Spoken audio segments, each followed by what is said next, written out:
Insert intro. Hello and welcome to day 9 of my Pride Month art challenge. Today I'm drawing Marvel's Loki. I decided to do it today of all days because this is the day that the new show Loki is coming out. I think it's on Disney+.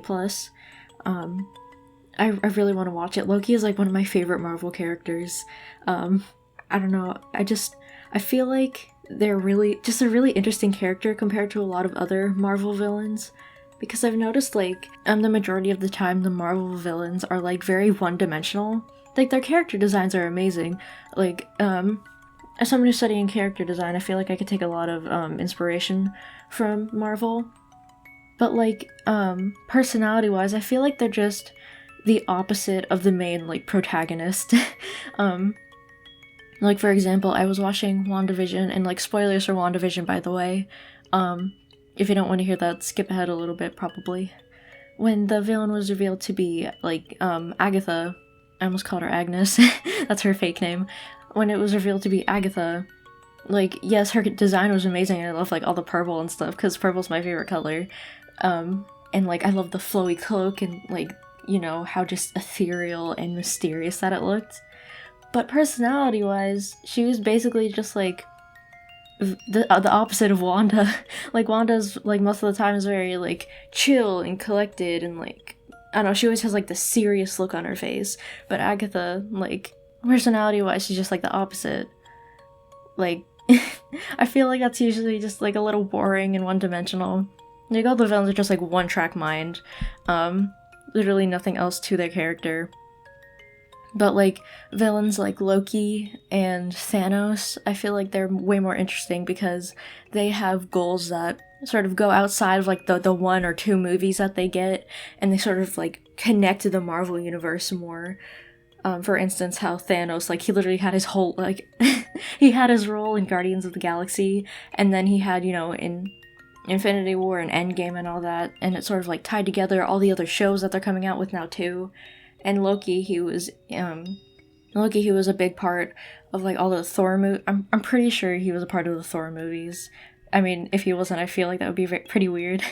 I've never seen any of the Thor movies, or, like, some of the only ones I haven't watched, but, also in, I believe, Ragnarok, I haven't seen much of that either. And then, you know, I forget what the movie's called, but, like, the one with the Tesseract. You know, when that was introduced, he was a huge part of that too. And then they were also featured in, you know, like, the last 2 movies. I can't remember if it was Infinity War or Endgame. I think it was Infinity War. I don't know. I haven't been watching Marvel as religiously as I used to, so my memory's a bit spotty when it comes to the movies.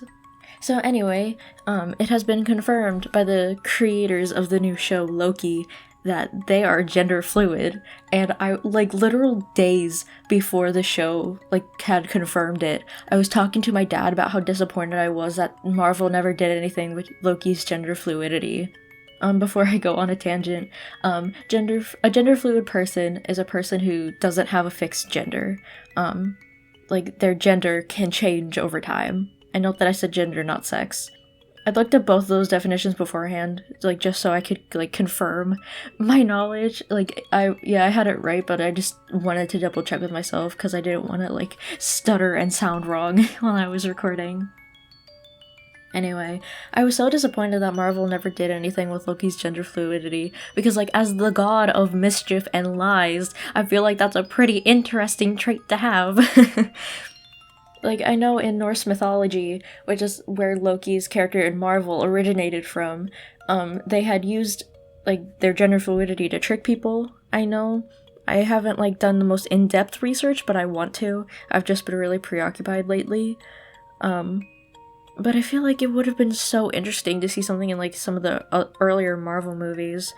I'm not sure if it was featured in the comics, because, like, I wasn't alive when the comics came out, and I haven't been able to, like, read them or anything. But I think I saw someone mention, like, Lady Loki, and I'm just like, I mean, hey, I'm gay. That's hot. I mean, like, honestly, I love Loki. Loki in all forms. Loki is amazing. I feel like he's, like, a really interesting character. I don't know, I keep alternating between he and they, but I never say she, because I'm not really I'm not really sure, like, how to address a gender fluid person. I believe it's like demi boy or demi girl, right? Where you can like alternate between them. Like they use all pronouns. But yeah, like unlike demi girl and demi boy, gender fluid people use all pronouns. I have no idea.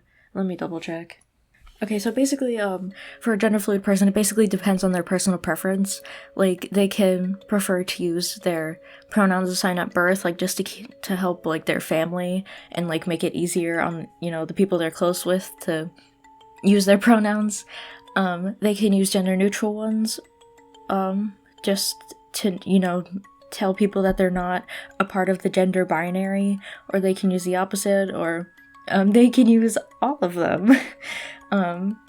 Basically, I guess it depends on their personal preference, so I'm just gonna keep using he, they for Loki, because I don't know Loki's personal preference, because he's a fictional character, so. Anyways, Loki's voice is really good. I really like the actor who played him. I don't know the person's name at all, but I really want to see what it's gonna be like in the show Loki. Like, I really want to see how they're gonna portray Loki's gender fluidity, because I'm so hyped, and I am so, like, mad, but also laughing at the people who are angry about Loki's gender fluidity, because the original Loki was gender fluid. Like, do you not know that Loki is from Norse mythology? Marvel didn't come up with the character Loki. Loki was inspired by a pre-existing character. And Thor, and, like, the entirety of Asgard.